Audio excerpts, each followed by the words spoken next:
Deadline week at the Illinois State House, the midpoint of the session when most legislation either needs to pass out of one chamber or the other or be considered dead for the year. On college campuses, meanwhile, international students are suddenly facing new worries of their own. From Capital News, Illinois, it's Friday, March 11th. I'm Peter Hancock, and this is Capital Cast.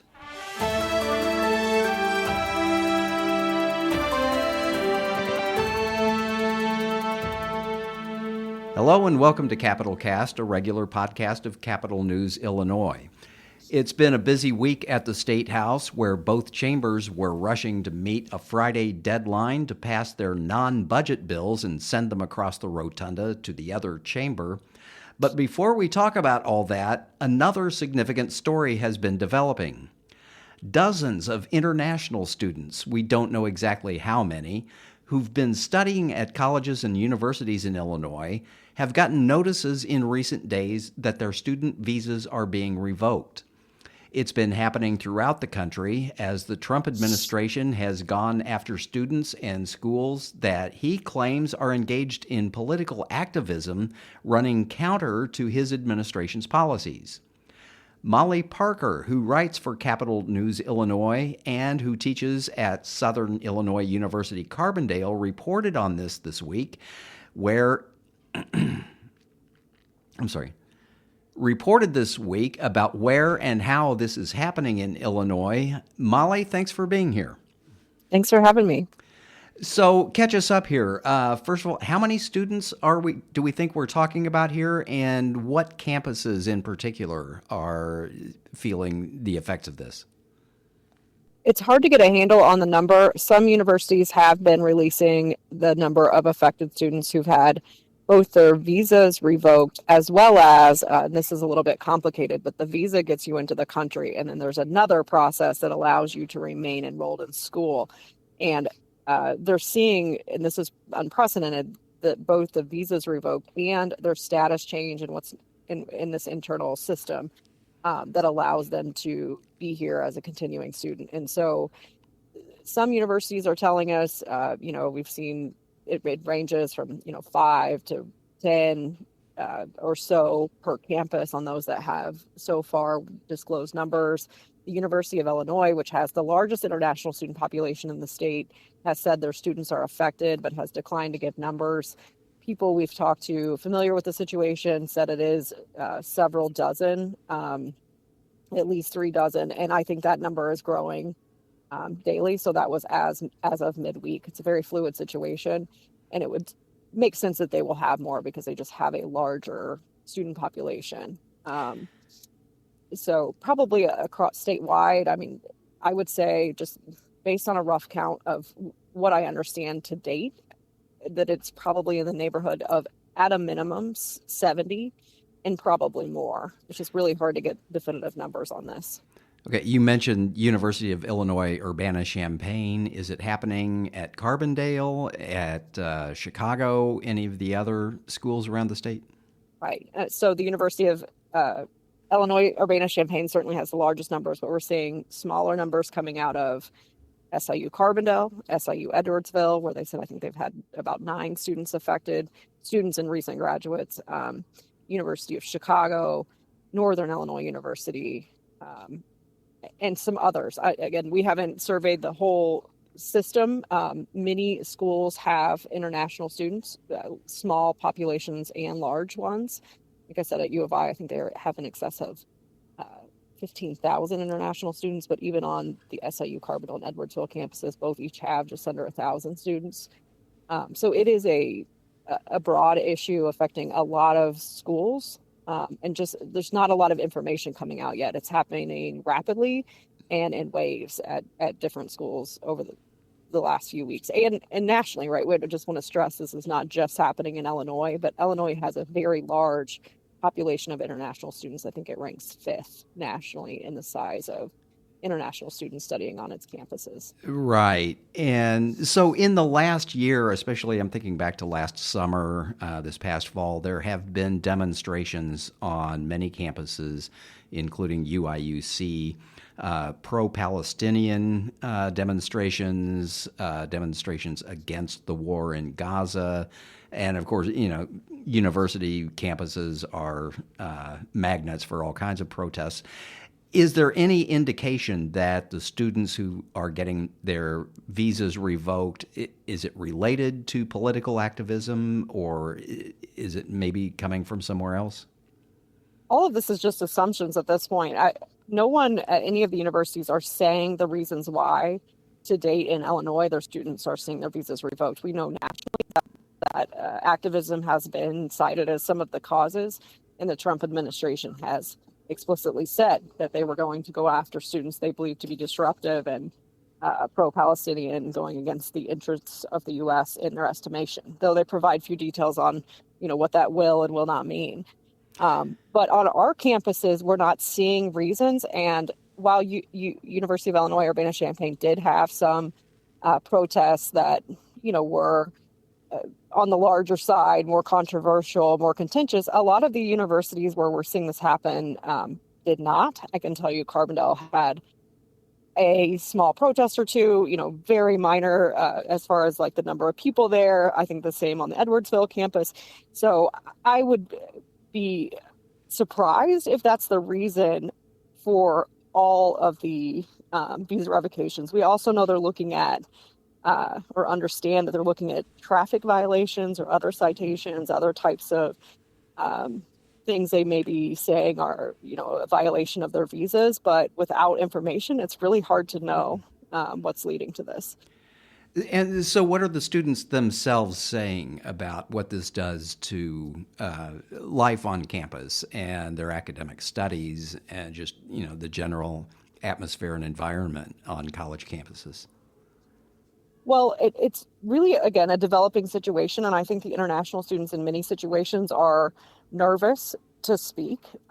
But there have been conversations being had with them, or people who are speaking on their behalf, professors and others, advocates who have been in contact with the community.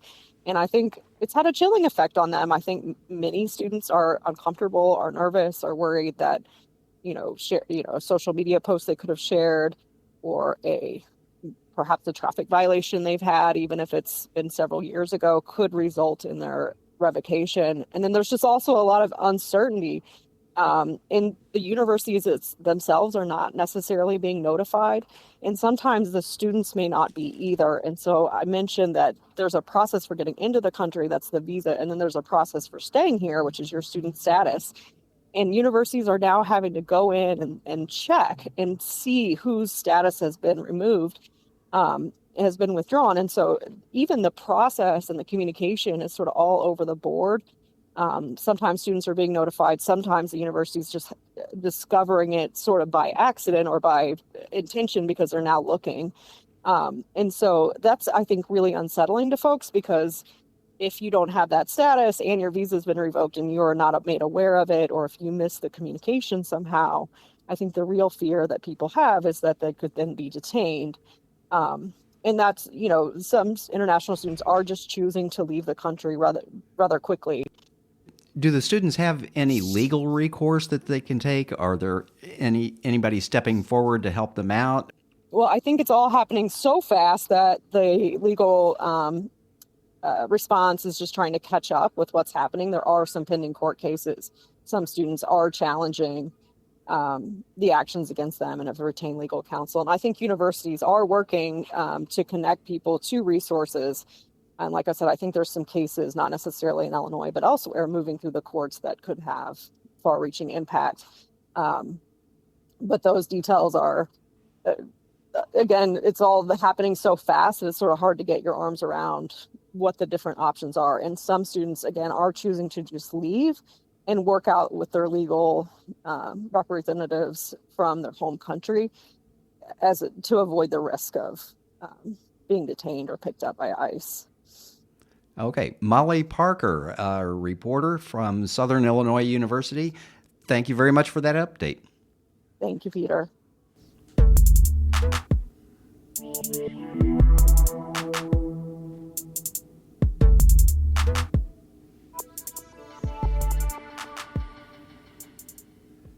And back to State House news. As I mentioned, it was deadline week at the State House. Long marathon sessions in both chambers with lawmakers passing mountains of bills, some of them big, some of them small, all of them vitally important to somebody. Here to help us make sense of it all is my colleague, Ben Szalinski. Ben, good to see you as always. Good to see you, Peter. So let's divide this up into two piles. Important things that passed and important things that didn't, or at least not yet. It's fair to say that so far this has not been the kind of session marked by huge policy changes. They're not talking about legalizing marijuana as they did a few years ago, expanded gambling, constitutional amendments. And I guess given all the turmoil we've seen coming out of Washington, which we've talked a lot about on this podcast, maybe that's a good thing. But there were some important bills, one of which you wrote about having to do with abortion, which seems to be a perennial topic, no matter how many times we deal with it here. What was the abortion-related legislation that went through this week? Yeah, there were several requirements under this bill. A lot of it was expanding existing abortion law to other areas of Illinois state law. But one of the main things that lawmakers were trying to achieve here is protecting access to abortion medications in the event that the federal government may revoke approval for these prescriptions. Their big concern from Democrat lawmakers is that under Project 2025, under comments made just over time by members of the Trump administration, some of these folks have suggested that the federal government should revoke FDA approval for these prescriptions. But this bill would allow any prescription drug, not just abortion pills, that are revoked by the federal government. These would be able to continue to be used and sold in the state of Illinois so long as the World Health Organization also signs off on it.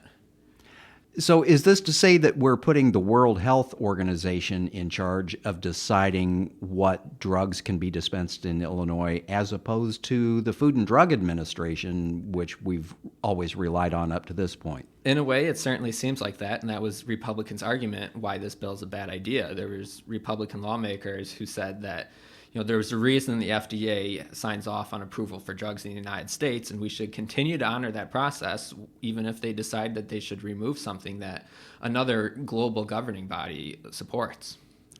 Okay, so in addition to the perennial issue of abortion, there was also the perennial issue of guns. We did see a gun-related bill get through the Illinois Senate this week.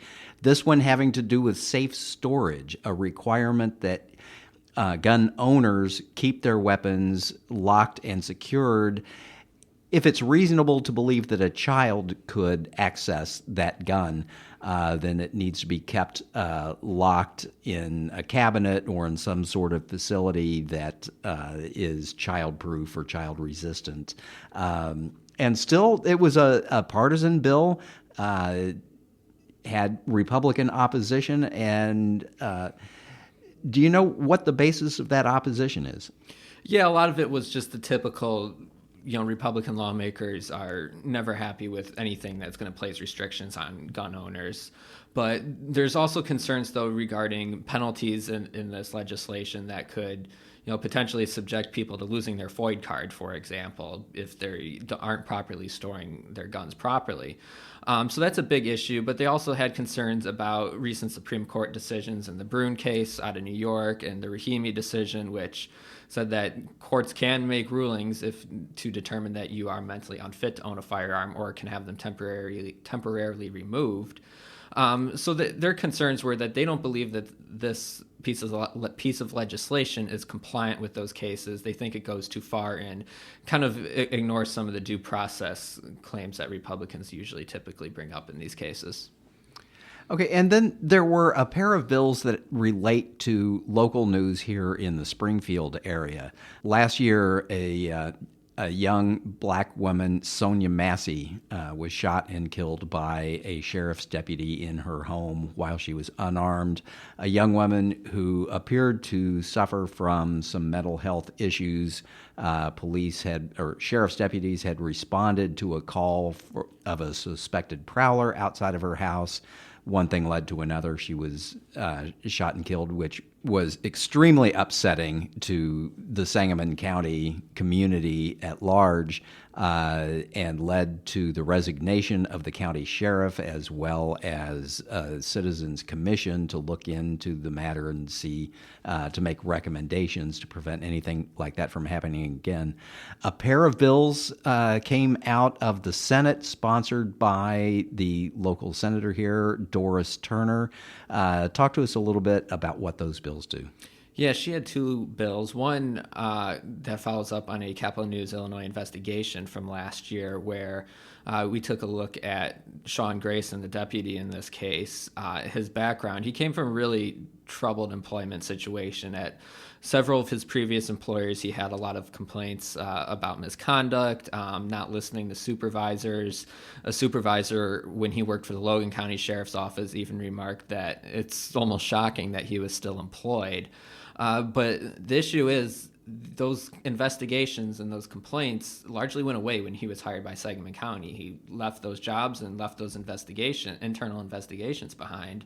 And what this legislation by Senator Turner would do is it would require police to make sure no rocks are left unturned. They're looking into every detail about a person's background, whether it's internal investigations, any criminal convictions that a potential hire on their police force might have, which in Sean Grayson's case includes 2 DUI convictions, as a matter of fact. So that's a big bill that I think a lot of advocates believe is going to go a long way in making sure that police departments are hiring good officers. The second piece of legislation only applies in Sangamon County, but it would allow the Sangamon County Board to pass a resolution that would put a referendum on the 2026 ballot that would ask voters if they want to gain the power to recall certain countywide elected officials. So this wouldn't apply to every countywide elected official, but it would apply to the Sangamon County Sheriff if voters approve this. And that was a big thing coming out of the Massey Commission, is there needs to be a way when voters become unhappy with a county official, like in this extreme circumstance, they became unhappy with Sheriff Jack Campbell. There needs to be a way for voters to be able to get in and remove the countywide official, but it's a high bar. It would require 15% of voters essentially to sign off on petitions to even trigger a recall. But that bill actually only applies in Sangamon County, is that right? And there, I remember during the discussion of it, there was some consternation about why do we only respond after the fact, and we only respond in places that had a problem, like Sangamon County. There are 102 counties in Illinois, Cook County being kind of its own special case. But, what about the other 100 counties? Why shouldn't they be treated the same as Sangamon County? Yeah, that's a really good question. It's a very fair question because it's not like this issue is isolated to Sangamon County. We've seen this same issue apply throughout the United States. And it could really happen anywhere in Illinois as well. So, it's why exactly it was changed is not exactly clear, but Senator Turner mentioned that there was a number of people who were opposed to this bill. A lot of people had concerns. The Illinois Sheriff's Association made the point in a previous committee that they feel like it would just give too much power to voters to overturn elections, and there could be politically motivated recall elections for no real reason other than that 15% of voters managed to sign a petition that would, trigger a recall just because 15% of voters didn't support the local sheriff who was elected. So those were some of the concerns, but the point that you were making, which Senator Jason Plummer, a Republican, also made, is that maybe we should apply this throughout the state. But Senator Turner originally had that in her bill, but changed it to make it very specific because she said that the voters in Springfield, this is what they asked her to come to the legislature and do. And there seem to be several cases like that so far this year of lawmakers saying, I wrote this bill so that I can get this bill passed. This is what it takes to get 30 votes in the Senate and 60 votes in the House and a governor's signature. Exactly. We saw that on Prisoner Review Board reform this week as well. The Senate and the General Assembly have gone through several versions of possible bills to reform the Prisoner Review Board after a number of different controversies. Some were held up with among Democrats, others were held up by the governor. So it seems that the Senate president, at least this time, has arrived on a version that he thinks is passable in Springfield and the governor will sign. Okay, so on to some of the bills that were maybe not quite as headline-making as those, but still bills that consumed time and drew some attention. We spent a lot of time so far this session talking about school mascots. Why don't you tell us a little bit about those? Yeah, we saw two bills in the House this week that would both make changes. One was very specifically targeted at one single school in the Metro East area, Freeburg Community High School in St. Clair County. Their mascot is the Midgets, named after a basketball team that was rather short but rather successful. And that was kind of the mascot that was adopted by a local newspaper reporter there. But this... In the 1930s, it should be pointed out. Right, and this legislation would require any school district with a name that's deemed offensive under the American with Disabilities Act would have to be changed. And as far as we're aware of, and as far as Representative Maurice West was aware of, this is the only instance in Illinois where a mascot would have to be changed. So we'll see about that bill's future in the Senate. The other piece of legislation is one that we've seen a number of times over the years in Springfield that's never fully made it out to the governor's desk, but it's also an initiative of Maurice West from Rockford. And this bill would ban Native American mascots like the Chiefs, the Braves, any other mascot that could be deemed offensive. It also would get rid of the imagery associated with those, so you can't have a logo like the Chicago Blackhawks, for example, would be banned in Illinois K-12 schools. This bill would have nothing to do with the Blackhawks hockey team itself, but it's one of those pieces of legislation that has gotten a lot of folks riled up over the years, who are both in favor of this and opposing it because they like their mascot or they think that having a mascot named the Indians is offensive. And that's actually gotten a lot. It's been a national trend. It's been building for a while. We've seen the recent demise of former mascots of the Washington football team and the Cleveland baseball team. So far, not for my Kansas City Chiefs, who seem to be sticking by their mascot for as long as they possibly can. But nevertheless, it is an issue that's been high on the minds of a lot of people. Maybe that's just, images, stereotypes from the past that maybe it's time to let go of. Another maybe not so important piece of legislation that got through, important to some people, I suppose, a certain demographic, has to do with what police officers can do if they smell the aroma of burnt cannabis in your car while you're driving it.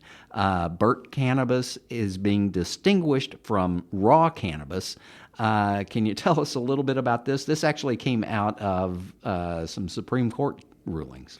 Yeah, so the Illinois Supreme Court ruled last year that you can not have a vehicle searched if the only reason that's giving an officer a reason to search that vehicle is the smell of burnt cannabis. Because you can't really tell how recently the cannabis was burnt. It lingers there for a long time, so that smell in and of itself is not proof that the driver might be impaired. And then in a separate ruling, though, the court ruled that the smell of raw cannabis is probable cause to search a vehicle because that would be an indicator that Illinois' law that requires cannabis to be transported in an odor-proof container is being violated. So what this bill from Senator Rachel Ventura would do, which she has actually proposed a few times in her legislative career, this would essentially affirm the Supreme Court's ruling on burnt cannabis, say that you cannot search a vehicle without a warrant if the smell is only burnt cannabis. It would also, though, get rid of the odor-proof container requirement so people would not have to transport cannabis in an odor-proof container any longer. Okay. Now on to some legislation that did not pass so far. One had to do with life sentences for youthful offenders. Years ago, it was common practice in the United States that juveniles who committed certain kinds of crimes could be tried as adults and be given adult sentences, including gang-related crimes, murder. There were a number of people serving time in state prison systems throughout the country who are serving life sentences for crimes that they committed when they were 14, 15, 16 years old. We have since moved away from that, but there are still people in the prison system serving sentences for crimes that they committed when they were minors. Tell us about this legislation and why did it fall apart? Yeah, so a few years ago, the state of Illinois passed legislation that would allow people who were sentenced to life sentences in prison after June 1st, 2019, to be able to have their case reviewed following 40 years in prison by the Illinois Prisoner Review Board. But that legislation was obviously not retroactive to anyone who was sentenced as a minor, more than likely, for offenses that occurred prior to that date in 2019. So this legislation that Representative Teresa Ma has proposed, this would have set a series of guardrails and benchmarks to meet that would have allowed people to have their case reviewed after 10 years of a sentence, or 20 years if they were charged with murder, 30 years if they were charged or sentenced for murder of a minor. But the legislation was extremely controversial. A lot of Democrats were very uncomfortable with it. Republicans made the argument in debate on Thursday night that this is, it's going to be hard on the victims. Victims want court cases to be final when people are sentenced to prison on these crimes. And this is going to be just opening up a new way for people to get out of prison. Now, the argument that Representative Ma makes is that these people were sentenced for crimes they committed likely as minors or young adults, and they can reform over time. The person they grow into as an adult is not the same person that likely committed that crime. So she was kind of appealing to the progressive folks in the General Assembly, but notably this bill ended up failing dramatically in a very rare fashion that we hardly ever see under a Democrat supermajority here in Springfield. Only received 49 votes in favor of passing and was declared outright lost, so it will not be recalled. There was a number of Democrats who voted against it, especially moderates. Many other Democrats also just skipped out on the vote entirely rather than take a position on this. So it was a little bit of a surprising move, just given the legislative history of this issue in Illinois, but clearly there's not support for making this 2023 law retroactive to folks who were in prison before 2019. Well, also this is surprising because it's a general practice in the legislature that bills don't come to the floor unless you know in advance that you have at least 60 votes or however many you're going to need to get it passed. And even if you see that a bill is going down in defeat, oftentimes the sponsor of the bill will pull it from consideration before the final vote is recorded and say, don't record the vote, just pull this, put it back on the calendar, and we'll deal with it later so that the bill doesn't end up being declared lost. This one went all the way down in defeat. Was there any explanation about what happened on the floor of the House, or was it just miscommunication? Not really, but it certainly seems like it was miscommunication. As you mentioned, typically when a bill doesn't reach that 60-vote threshold, the sponsor will immediately ask for postponed consideration, which moves it to a new calendar that will allow it to be recalled another day. In this case, the speaker at the time, Representative Marcus Evans, he didn't look at Representative Ma, it seemed, and he declared the bill outright lost as soon as he read the vote total, which usually he reads the vote total and then you pause to make sure the member wants to move it to the separate calendar. He didn't do that in this case, and a lot of members were just absolutely shocked by it. I know Representative Ma certainly was. So, it certainly seems like it was a miscommunication, but also one of those bills that was defeated so dramatically, I'm not so sure we would have seen it again anyway. Okay. And then finally, another issue that so far has not been resolved also stems from another Capital News Illinois and ProPublica investigation into homeschools. And Molly Parker, who was on the show earlier, was part of that investigation along with Beth Hunsdorfer, basically revealed that the state of Illinois exercises very little oversight or control over homeschools and people who decide to educate their children at home rather than at public schools or licensed private schools. There was legislation to put more state oversight over those. So far has not moved. It has been the subject of a lot of public attention here in the State House, large crowds showing up at committee meetings and demonstrating in the hallways. What do we think is happening with that bill? It certainly seems like it's not getting enough votes. It doesn't have 60 votes to pass, which is probably the primary reason it's not being called right now. Speaker Welch does have a rule where he wants 60 Democrat votes in order to pass any bill. And the opposition to this is very loud. It's very strong. It's getting a ton of attention. So there's political risks along with this as well.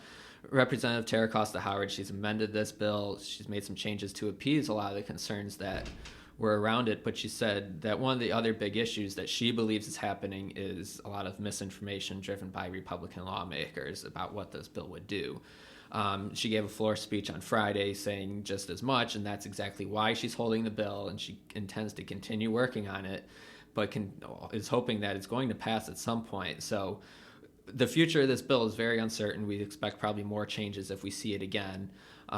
But it's safe to say right now it just doesn't have the support to pass the House. Okay. Well, suffice it to say, that's just a smattering of the legislation that passed and some of the legislation that is still pending out there or perhaps has failed for the year. You can find more of our coverage at capitalnewsillinois.com. For now, however, that's all the time we have for this edition of Capital Cast. Capital Cast is a production of Capital News Illinois, a public affairs reporting project of the Illinois Press Foundation with significant funding from the Robert R. McCormick Foundation. Until next time, this is Peter Hancock with Ben Szalinski on behalf of the entire Capital News Illinois team, saying thank you for listening.